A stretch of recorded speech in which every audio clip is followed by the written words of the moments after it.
Hello বন্ধুরা, কেমন আছেন সবাই? আশা করি সবাই ভালো আছেন। আমাদের আজকের গল্প অতৃপ্ত ভালোবাসা, পর্ব ৭, লেখিকা সরমা। এই গল্পটি যদি ভালো লাগে অবশ্যই লাইক, কমেন্ট, শেয়ার করবেন। চ্যানেলে যদি নতুন হয়ে থাকেন অবশ্যই সাবস্ক্রাইব করে বেল আইকনটি প্রেস করে রাখুন। দুজনকে আজ রাজা রানীর মতো দেখাচ্ছে। প্রাপ্তিকে দিশা নিচে এনে বসিয়ে রাখে। কিছুক্ষণ পর পরাগও নিচে নেমে আসে। পরাগ আর প্রাপ্তিকে পাশাপাশি বসানো হয়। লোকজন এসে পরাগ আর প্রাপ্তির সাথে দেখা করে যাচ্ছে, গিফট দিচ্ছে, কথা বলছে। সবাই প্রাপ্তির অনেক প্রশংসা করছে। লোকে বলে ছেলেদের সামনে যদি তার বউয়ের প্রশংসা করা হয় তাহলে তাদের আর কিছুই চায় না। বইয়ের প্রশংসা শুনলে ছেলেরা অনেক খুশি হয়। পরাগের ক্ষেত্রেও সেম। পরাগের অনেক ভালো লাগছে সবার মুখে প্রাপ্তির প্রশংসা শুনে। প্রাপ্তি চারদিকে তার পরিবারের লোকজনকে খুঁজতে থাকে, কিন্তু কাউকে দেখতে পাচ্ছে না। প্রাপ্তির মনে হচ্ছে কতদিন ধরে সে তার পরিবারের থেকে দূরে আছে, সবাইকে খুব মিস করছে। হঠাৎ চোখের সামনে নিজের পরিবারের লোকদের দেখে প্রাপ্তি দৌড়ে গিয়ে তাদের জড়িয়ে ধরে। অনেকক্ষণ প্রাপ্তি নিজের পরিবারের সাথে সময় কাটায়। প্রাপ্তি আজ অনেক খুশি, কতদিন পর বাবা মাকে দেখতে পেল।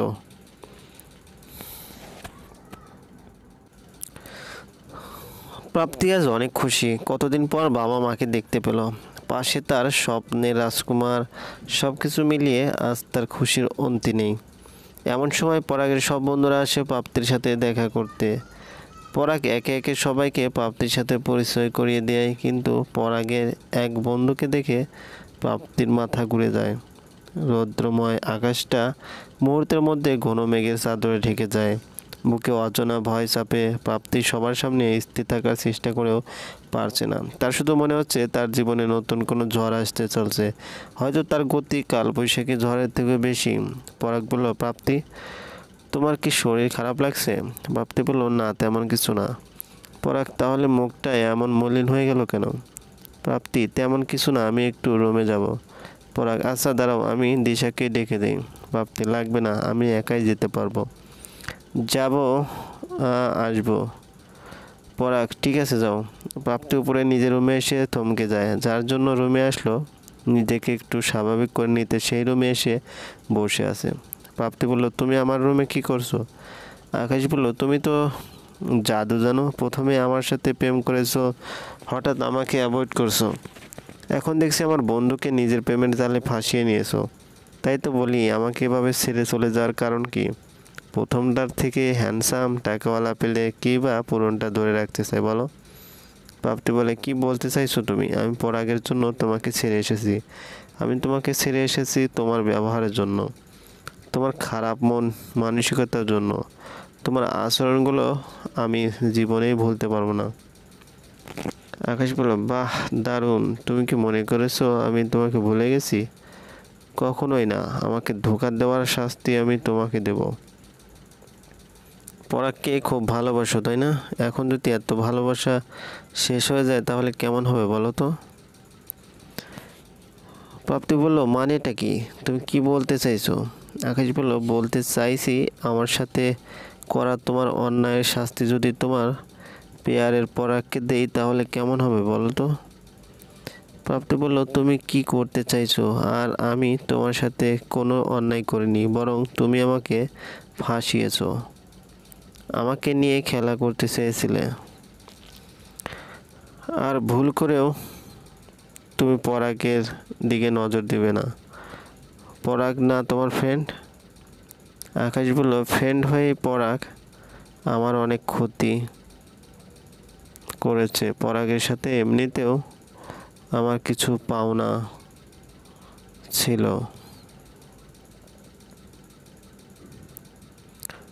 তোমারটা নিয়ে তার দ্বিগুণ হলো।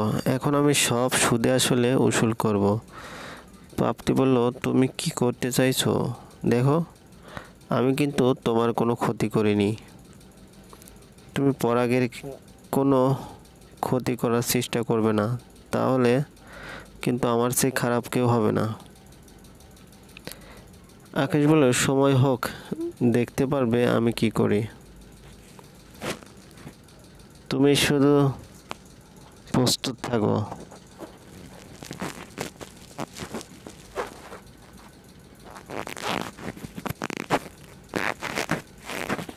আমার সাথে প্রতারণার শাস্তি যে কত ভয়ানক তা এবার তুমি হাড়ে হাড়ে টের পাবে।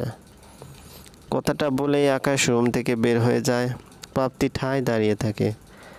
তার মাঝে কোনো এক ভয় বাসা বেঁধেছে। সে চিন্তা করছে আকাশ এবার কি করতে পারে। প্রাপ্তি জানে আকাশ কতটা ভয়ঙ্কর।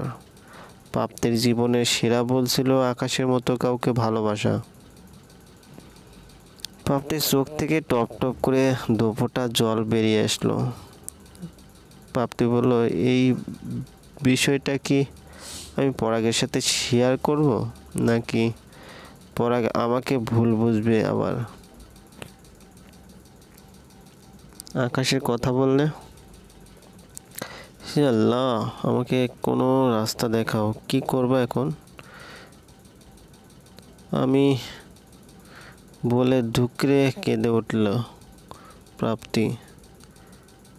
রুমে কারো ঢোকার শব্দ পেয়ে প্রাপ্তি তাড়াতাড়ি চোখের পানিটা মুছে নেয়। তারপর পিছনে ফিরে দেখে দিশা দাঁড়িয়ে আছে। দিশাকে দেখে প্রাপ্তি একটু মুচকি হাসে। দিশা গিয়ে প্রাপ্তিকে পিছন থেকে ধরে প্রাপ্তির কাঁধে চিবুক রেখে বলে, দিশা বলে, মাই ডিয়ার ভাবি, ভাইয়া তোমাকে চোখে হারাচ্ছে আর তুমি এখানে এসে দাঁড়িয়ে আছো। তাড়াতাড়ি চলো, নয়তো তোমার পতিদেব অ্যাটাক করবে। প্রাপ্তি বলল, কি যে বলিস না তুই। দিশা বলল, ঠিকই বলছি। এখন নিয়ে আমাকে কম হলেও 100 বার বলছে তুই এতক্ষণ রুমে কি করছিস। এবার প্লিজ চলো। দিশা প্রাপ্তিকে টেনে নিয়ে নিচে আসে। পরাগ বলে, রুমে এতক্ষণ কি করছিলে? প্রাপ্তি বলল, মানে। পরাগ বলল, তোমাকে এতটা আপসেট লাগছে কেন? কিছু কি হয়েছে? প্রাপ্তি বলল, না কিছু হয়নি। বাকি সময়টা প্রাপ্তির অস্থিরতার মধ্যে কাটে। খুব সুন্দর করে অনুষ্ঠান শেষ হয়। সেদিন রাতে পরাগ বিছানায় শুতেই ঘুমিয়ে যায়। কিন্তু প্রাপ্তির চোখের ঘুমও দাও। তার মনে একটাই ভয়, আকাশ কি ক্ষতি করবে? প্রাপ্তি কেমনে তার মোকাবেলা করবে? পরাগকে সবটা বিষয় খুলে বলবে নাকি বলবে না? পরাগ বলল, কি হলো, এমন চটপট করছো কেন? প্রাপ্তি বলল, তুমি সজাগ, ঘুমাওনি? পরাগ বলল, ঘুমিয়েছিলাম, মাত্র জেগে উঠলাম। তা তুমি ঘুমাচ্ছ না কেন? প্রাপ্তি বলল, আমার ঘুম আসছে না। পরাগ প্রাপ্তিকে টেনে নিজের বুকের সাথে মিশিয়ে নিয়ে শক্ত করে জড়িয়ে ধরে। পরাগ বলল, এখানে চুপটি করে শুয়ে থাকো, একদম নড়াচড়া করবে না। প্রাপ্তিকে জড়িয়ে ধরে পরাগ ঘুমিয়ে যায়। প্রাপ্তিও বাথরুমের মতো পরাগের বুকে গুটিসুটি মেরে শুয়ে থাকে। প্রাপ্তি পরম শান্তি অনুভব করে পরাগের বুকে। তবুও মনে একটা ভয় থেকেই যাচ্ছে। এসব চিন্তা করতে করতে কখন যে প্রাপ্তির চোখটা লেগে যায় সে নিজেও জানে না। সকালে ঘুম ভাঙলে দেখে পরাগ নেই। মোবাইলটা হাতে নিয়ে দেখে 11টা বাজে। লাফ দিয়ে বিছানা থেকে উঠে বসে। প্রাপ্তি বলে, হায় আল্লাহ, আমি এতক্ষণ ধরে ঘুমাচ্ছি। সবাই কি মনে করবে? আর আমাকে কেউ ডাকেনি কেন? পরাগও আমাকে ডাকেনি। দিশাও ডাকলো না। আর পরাগ গেল কোথায়? একা একা বক বক করতে করতে ওয়াশরুমে ঢুকে ফ্রেশ হয়ে নিচে চলে আসে। এসে দেখে শাশুড়ি মা ড্রয়িং রুমে বসে আছে। প্রাপ্তি সোজা ড্রয়িং রুমে চলে যায়। প্রাপ্তি বলল, সরি মামনি, আমি এত বেলা পর্যন্ত কেমনে ঘুমালাম আমি নিজেও জানি না। আর তোমরা কেউ আমাকে ডাকোনি কেন? মা বলল, এতে সরি বলার কি আছে? কাল একবারও রেস্ট নিতে পারিসনি, তাই আজ আর বিরক্ত করিনি।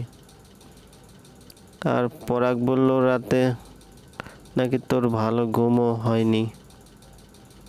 এখন চল কিছু খেয়ে নিবি, না হলে আবার শরীর খারাপ করবে।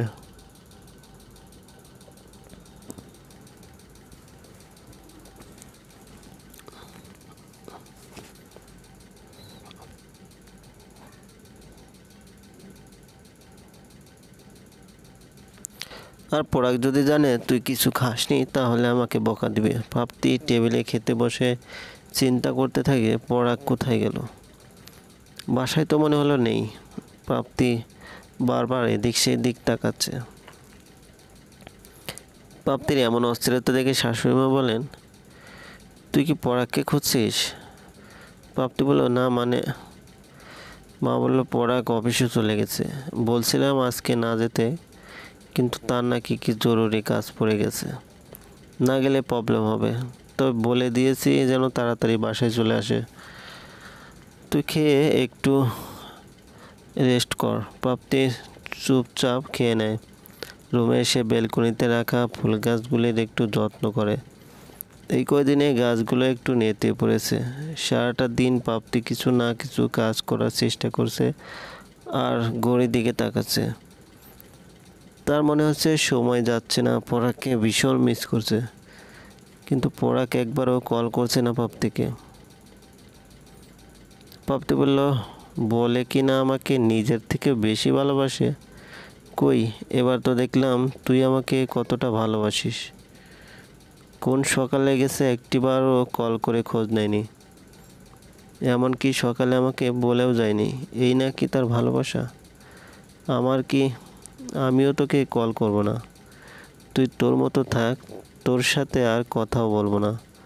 হারামি কুত্তা, নাইজেরিয়া অ্যানাকোন্ডা, খুরুস বিলাই, জলহস্তি, নীল টিকটিকি, কালো হনুমান, হলুদ কুমির, আমার কথা একবারও মনে পড়ছে না। মনে পড়বে কেমনে?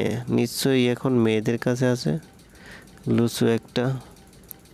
সুন্দর মেয়ে দেখলে কি আর বাসার বউয়ের কথা মনে পড়ে? একা একা কিছুক্ষণ বক বক করলো, কিন্তু আর থাকতে না পেরে প্রাপ্তি এবার নিজেই পরাগকে কল দিল, কিন্তু কিন্তু ফোন বন্ধ। একটু পর পর প্রাপ্তি পরাগের নাম্বার ডায়াল করছে, কিন্তু সব সময়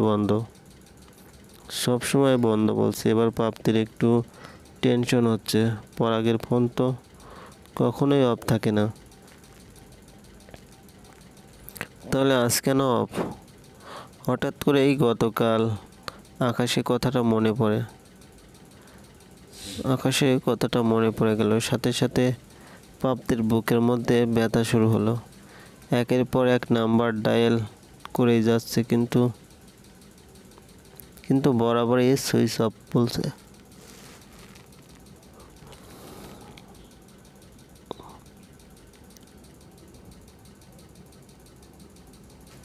প্রাপ্তির মনে নানা রকম চিন্তা আসতে লাগলো। এবার খুব ভয় করছে প্রাপ্তি কাউকে কিছু না বলে বাসা থেকে বের হয়ে যায়। বাসার গাড়িও যায়নি, দৌড়াতে দৌড়াতে পরাগের অফিসে চলে আসে। অফিসে ঢুকে প্রাপ্তি পরাগের সাথে দেখা করতে চায়। সিকিউরিটি, কাকে চাই ম্যাডাম? প্রাপ্তি বলল, আমি পরাগ স্যারের সাথে দেখা করতে চাই। সিকিউরিটি, অপেক্ষা করুন স্যার, এখন একটা জরুরি মিটিং আছে, এখন দেখা করা যাবে না। প্রাপ্তি বলল, আমি ওনার স্ত্রী, আমার ঢোকার রাইট আছে, আপনি আমাকে যেতে দিন। সিকিউরিটি বলল, সরি ম্যাম, আপনি যেই হন, মিটিংয়ের সময় অন্য কেউ রুমে প্রবেশ করা নিষেধ। আপনাকে ঢুকতে দিলে আমার চাকরি থাকবে না। আপনি বাইরে বসুন, স্যার আসলে আমি আপনাকে বলবো।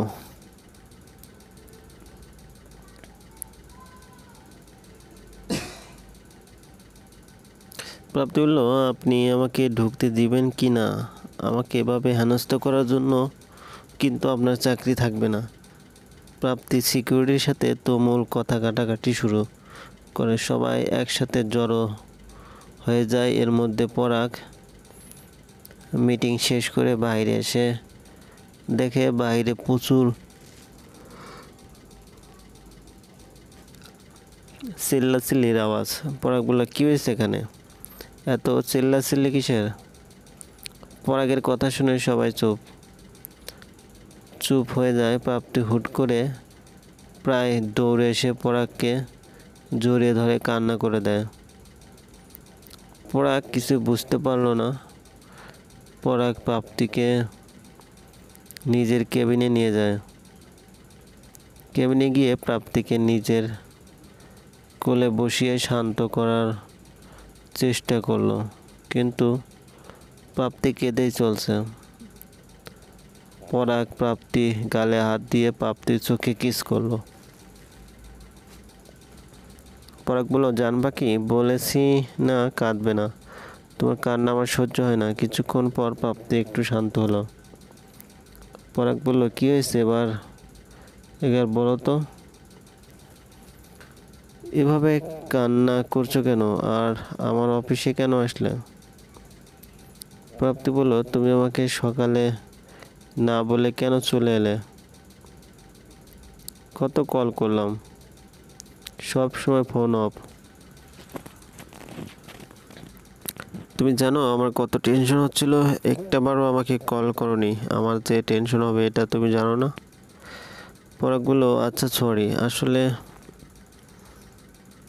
সকালে তুমি বাচ্চাদের মতো ঘুমাচ্ছিলে, আর রাতে তোমার ভালো ঘুমও হয়নি, তাই আমি আর ঘুম ভাঙাতে চাইনি। তোমার ঘুমের ডিস্টার্ব করলে কি তোমার এই সুন্দর ঘুমন্ত চেহারাটা দেখতে পারতাম?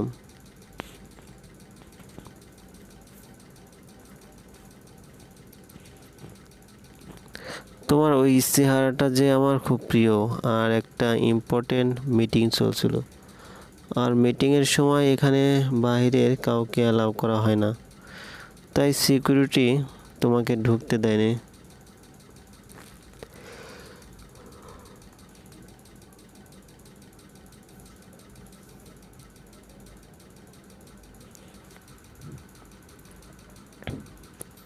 কথাগুলো বলতে বলতেই পরাগের ফোনটা বেজে উঠল। পরাগ মোবাইলটা হাতে নিয়ে দেখে পরাগের মায়ের কল।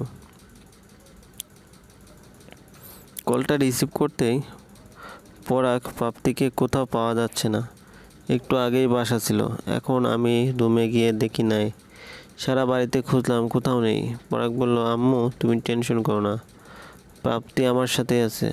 মা বলল, তোর সাথে আছে? তুই কোথায়, আর প্রাপ্তি কখন গেল তোর কাছে? আমাকে তো বলে যেতে পারতো, আমি কতটা টেনশনে পড়ে গেছিলাম।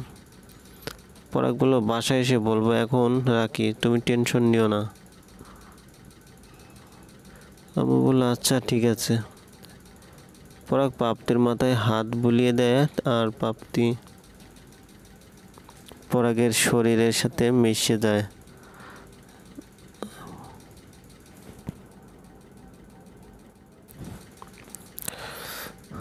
আমি কতটা টেনশনে পড়ে গেছিলাম। পরাগ বলল, বাসায় এসে বলবো, এখন রাখি, তুমি টেনশন নিও না। আম্মু বলল, আচ্ছা ঠিক আছে। পরাগ প্রাপ্তির মাথার হাত বুলিয়ে দেয়, আর প্রাপ্তি পরাগের শরীরের সাথে মিশে যায়। প্রাপ্তির মনে হচ্ছিল সে পরাগকে হারিয়ে ফেলেছে। একটুকুর জন্য দমটা গলায় আটকে ছিল। প্রিয়জনকে হারানোর কষ্ট প্রাপ্তি আগেও একবার পেয়েছে। পৃথিবীর সব কষ্ট যে এই ভালোবাসায়। কাউকে ভালোবাসলে তাকে সহজে ভোলা যায় না। কত কান্না কষ্ট তা শুধু যে কাঁদে সে জানে, আর জানে রাতের বিছানার বালিশ। পরাগ বলে, ময়না পাখি, বাসায় না বলে এমন করে দৌড়ে আসছো কেন? বাসায় গাড়িটা নিয়ে আসতে। কি মনে করেছি আমার কিছু হয়েছে? পাগলি একটা। আমার জান পাখিটা থাকতে আমার কি হবে বলো তো? এভাবে কেউ আসে? যদি তোমার কিছু হয়ে যেত? বোকা মেয়ে, পরাগ প্রাপ্তিকে অনেক কিছু বলতেছে আর মাথায় হাত বিলি কাটছে, কিন্তু প্রাপ্তি কোনো শব্দ করছে না। পরাগ বলল, ময়না পাখি। প্রাপ্তি কোনো কথা বলছে না। পরাগ তাকিয়ে দেখে প্রাপ্তি ঘুমিয়ে গেছে। পরাগকে শক্ত করে আঁকড়ে ধরে পরাগের বুকে মাথা রেখে একদম বাচ্চাদের মতো ঘুমিয়ে আছে। পরাগ বলল, পাগলি মেয়ে, আমি কথা বলছি আর নিজে ঘুমিয়ে পড়েছে। হা হা হা, এমন করে কেউ ঘুম পাড়তে পারে আমার জানা ছিল না।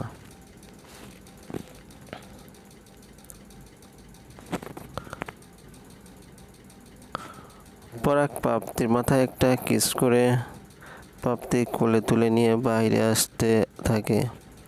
অফিসের সবাই পরাগ আর প্রাপ্তির দিকে হা করে তাকিয়েছিল, যদিও তাতে পরাগের কিছু আসে যায় না। পরাগ প্রাপ্তিকে গাড়িতে বসিয়ে দিয়ে সিট বেল্ট লাগিয়ে দেয়।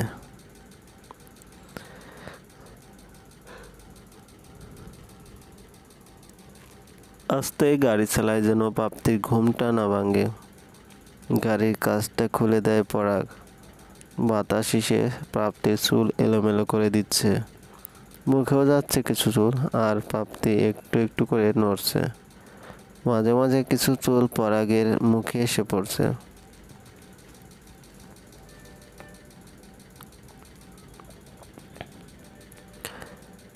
পরাগ গাড়ি চালাচ্ছে আর প্রাপ্তির চুল নিয়ে খেলা করছে। পরাগের কাছে খুব আকর্ষণীয় জিনিস হলো প্রাপ্তির মাথার চুল, যা পরাগকে বেসামাল করে দেয়। প্রাপ্তির চুলে ঘ্রাণ মাদকের থেকেও বেশি নেশা ধরিয়ে দেয় পরাগের।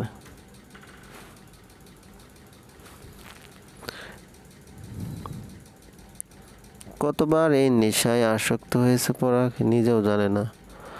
পরাগ প্রাপ্তিকে নিয়ে বাসায় চলে আসে, আবার কোলে করে বাসার ভিতরে নিয়ে আসে। কলিং বেল বাজতেই মা এসে দরজা খুলে দেয়। কী হয়েছে প্রাপ্তির? তুই ওকে এভাবে নিয়ে এসেছিস কেন? পরাগ বলল, কিছু হয়নি, ঘুমিয়ে গেছে, হয়তো রাতে ভালো ঘুম হয়নি, তোমাকে পরে সব বলবো। মা বলল, আচ্ছা, এখন গিয়ে ওকে শুয়ে দে। পরাগ প্রাপ্তিকে রুমে এনে শুয়ে দেয়। প্রাপ্তি পরাগের একটা হাত শক্ত করে আঁকড়ে ধরে। পরাগ উঠতে গেলে প্রাপ্তি আরো জোরে চেপে ধরে। পরাগ কিছুক্ষণ প্রাপ্তির পাশে বসে থাকে, তারপর হাতটা ছাড়িয়ে নেয়।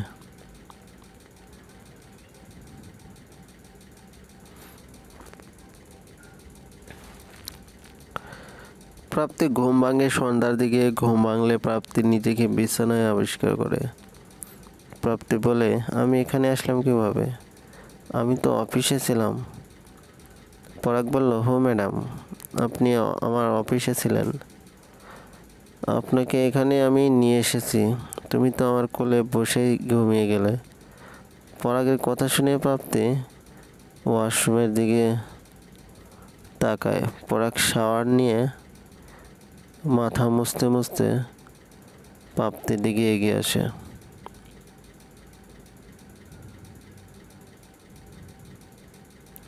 প্রাপ্তি অপলকভাবে পরাগের দিকে তাকিয়ে থাকে।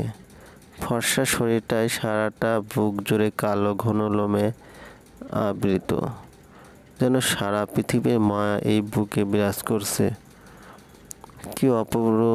কি অপরূপ সৌন্দর্যে ঘেরা এই উন্মুক্ত বুকটা শস্য ক্ষেতের মতো উর্বর। ইচ্ছে করছে এখনই এই উর্বর জমিতে লাঙ্গল চালিয়ে এলোমেলো করে দেয় লোমগুলো। পরাগ এসে প্রাপ্তির কাছে বসে। পরাগ বলল, ভালো ঘুমিয়েছে এখন? প্রাপ্তি কোনো কথা বলে না। পরাগ বলল, কী হলো, কোথায় হারিয়ে গেলে? শরীরে হাত লাগিয়ে প্রাপ্তি বলল, তোমার এই উন্মুক্ত বুকে আমার খুব ইচ্ছে করে তোমার এই বুকে ঘর বেঁধে আমি আমার সারাটা জীবন কাটিয়ে দেই। কি আছে তোমার এই বুকে? আমাকে কেন এত আকর্ষণ করে? পরাগ বলে, এই বুকে আমার পাখিটার জন্য ভালোবাসা আছে, যে ভালোবাসার পরশ প্রতিনিয়ত আমার পাখিটাকে কাছে টানে। প্রাপ্তি পরাগকে জড়িয়ে ধরে। প্রাপ্তি বলে, তোমাকে ছাড়া আমি বাঁচতে পারবো না। প্লিজ কোনো দিন আমাকে তোমার থেকে আলাদা করো না, তাহলে আমি মরেই যাব। প্রাপ্তির কথা শুনে পরাগ প্রাপ্তির মুখটা হাত দিয়ে চেপে ধরে। পরাগ বলে, এসব কথা বলো না আর কোনো দিন। একমাত্র মৃত্যু ছাড়া আমাদের কেউ আলাদা করতে পারবে না। আজীবন একে অপরের পাশে থাকবো। কোনো দিন কাউকে ছেড়ে যাব না। আমিও তো আমার এই পাগলিটাকে ভালোবাসি, অনেক বেশি ভালোবাসি। এবার গিয়ে ফ্রেশ হয়ে নাও, আমি একটু বাহিরে যাব, কাজ আছে, ফিরতে লেট হবে। প্রাপ্তি বলল, ঠিক আছে। প্রাপ্তিও ফ্রেশ হতে ওয়াশরুমে চলে যায়। পরাগ রেডি হয়ে বাইরে বেরিয়ে যায়। প্রাপ্তি ফ্রেশ হয়ে রুমে আসতে প্রাপ্তির ফোনটা বেজে ওঠে। ফোনটা হাতে নিয়ে দেখে আননোন নাম্বার থেকে কল আসে। প্রাপ্তি কলটা রিসিভ না করেই রেখে দেয়, কিন্তু বার কল আসতেই থাকে। প্রাপ্তি অনেকটা বিরক্তি নিয়ে ফোনটা রিসিভ করে। প্রাপ্তি বলে, হ্যালো, কে বলছেন? আকাশ বলল, কি মাই ডিয়ার, এত তাড়াতাড়ি আমাকে ভুলে গেলে? আর দেখো, আমি তোমাকে 3 বছরেও ভুলতে পারিনি। প্রাপ্তি কথাটা শুনে বুঝতে পারল আকাশ তাকে কল করেছে। প্রাপ্তি বলল, তুমি আমাকে কল করেছো কেন? আকাশ বলল, একটুকু সময়ে আমাকে চিনেও গেলে। বাহ, তোমার দেখে স্মরণশক্তি প্রখর, এই জন্য তোমাকে ভোলা যায় না, এই জন্য তোমাকে এতটা ভালোবাসি। প্রাপ্তি বলল, বাজে কথা রেখে বলো কেন আমাকে কল করেছো? তোমার সাথে ফালতু কথা বলে সময় নষ্ট করতে চাই না। আকাশ বলল, ফালতু কথা কেন বলবো? সত্যি কথাই বলছি। তুমি চাইলে এখন আমার কাছে ফিরে আসতে পারো, আমি তোমাকে অ্যাকসেপ্ট করব। প্রাপ্তি বলল, আমি তোমার মতো নোংরা মনের মানুষ আর একটাও দেখিনি। আমি যে কেমনে তোমার মতো লম্পটকে ভালোবেসেছিলাম আল্লাহ জানে। তুমি আমার জীবনের সেরা ভুলটা ছিলে আকাশ। কুল কুল কুল, এর বেশি আর কিছু বলো না, আমি সহ্য করতে পারবো না। মাথা গরম হলে যা খুশি করে ফেলবো। তুমি আমাকে কষ্ট দিয়ে নিজে পরাগের সাথে সুখে থাকবে, এটা আমি বেঁচে থাকতে পারবো না। তোমার থেকে আমি পরাগকে আলাদা করেই ছাড়বো। প্রাপ্তি বলল, আমাকে আর পরাগকে স্বয়ং আল্লাহ একত্র করেছে। আল্লাহ ছাড়া কারোর সাধ্য নেই আমাদের আলাদা করার। মৃত্যু ছাড়া কিছুতেই পরাগ প্রাপ্তি বিচ্ছেদ হবে না। এই বন্ধন জনম জনমের বন্ধন। আকাশ বলল, আমার লক্ষ্যে পৌঁছানোর জন্য দরকার হলে আমি খুনও করতে রাজি। তোমাদের আলাদা করতে সব রকম চেষ্টা আমি করব। তুমি আজ থেকে প্রহরগুলো হারে হারে বুঝবে এই আকাশ চাইলে কী করতে পারে। প্রাপ্তি বলে, মানে কি? তুমি কি বলতে চাও? আকাশ বলল, অপেক্ষা করো, খুব তাড়াতাড়ি তার কিছু নমুনা দেখতে পাবে। কথাটা বলে আকাশ ফোনটা কেটে দেয়। প্রাপ্তি ধুম করে বিছানায় বসে পড়ে। প্রাপ্তি ভাবতে লাগলো কি করবে আকাশ। প্রাপ্তির ভীষণ ভয় করছে। আকাশ যেমন ছেলে, তার দ্বারা সব কিছু সম্ভব। আকাশ পরাগের কোনো ক্ষতি করবে না তো? কথাটা মনে আসতে শরীরের লোমকূপগুলো দাঁড়িয়ে গেল। প্রাপ্তি আর দেরি না করে পরাগকে কল দিল। দুবার রিং হওয়ার পরেই পরাগ কলটা রিসিভ করে। আমার বউটা কি আমাকে খুব মিস করছে? প্রাপ্তি বলল, আসলে তুমি ঠিক আছো তো? পরাগ বলল, হুঁ, আমি তো ঠিকই আছি। আমার কি হবে? মাত্রই তো বাসা থেকে বের হলাম। কেন, কি হয়েছে বলো তো? তুমি মাঝে মাঝে এমন অদ্ভুত কথা বলো কেন? কেন কল করেছো সত্যি করে বলো। আমার মনে হচ্ছে তুমি আমার কাছে কিছু লুকাচ্ছ। প্রাপ্তি বলল, কিছু হয়নি, আর আমি তোমার কাছে কি লুকাবো? আজীব, এমনি কল দিলাম কেন? আমি কি তোমাকে কল করতে পারি না নাকি? পড়াগুলো পারবে না কেন? কিন্তু আমি এক দুবার কল দিলেই বলো, এত কল দিলে কাজ করবে কখন? আর সেই তুমি আমাকে কল করেছো, তাও আবার 10 মিনিট আগে বাসা থেকে বের হলাম। কি ম্যাডাম, সামথিং সামথিং? ময়না পাখি এমনিতেই সুন্দরী বউ ঘরে রেখে অফিসে আসতে মন চায় না, এখন যদি আমার কল করে এত মায়া দাও, তাহলে আর বাইরে বসে থেকে কাজ করা সম্ভব হবে না। বইয়ের কাছে চলে আসতে হবে, পরে কিন্তু দূরে দূরে থাকা চলবে না। ভাবতে বললো, ধ্যাত, সব সময় ফাজলামি, ফাজের একটা। সাবধানে থেকো বাই বলেই প্রাপ্তি কলটা কেটে দেয়। পরাগ বলল, যা বাবা, আমি আবার কি ফাজলামি করলাম, নিজেই তো। দূর। আচ্ছা, সবার বউগুলি কি এমন হয়, নাকি আমার বউটাই শুধু আমার সাথে এমন করে? থাক ভাইয়া, অন্য কারো বউয়ের খোঁজ নিয়ে আমি কি করব? আমার বউ যদি জানতে পারে আমি অন্যের বউয়ের খোঁজ নিচ্ছি, তাহলে তো আমার হবে কি জানি করবে। ও মনে পড়ছে, তিত করলার জুস খাওয়াবে। আমি বাবা এসব খেতে পারি না। ভাবতে ফোনটা বিছানায় রেখে নিচে চলে আসে। চলবে। গল্পটি ভালো লাগলে অবশ্যই লাইক কমেন্ট শেয়ার করবেন, আর চ্যানেলে যদি নতুন হয়ে থাকেন অবশ্যই সাবস্ক্রাইব করে বেল আইকনটি প্রেস করে রাখবেন।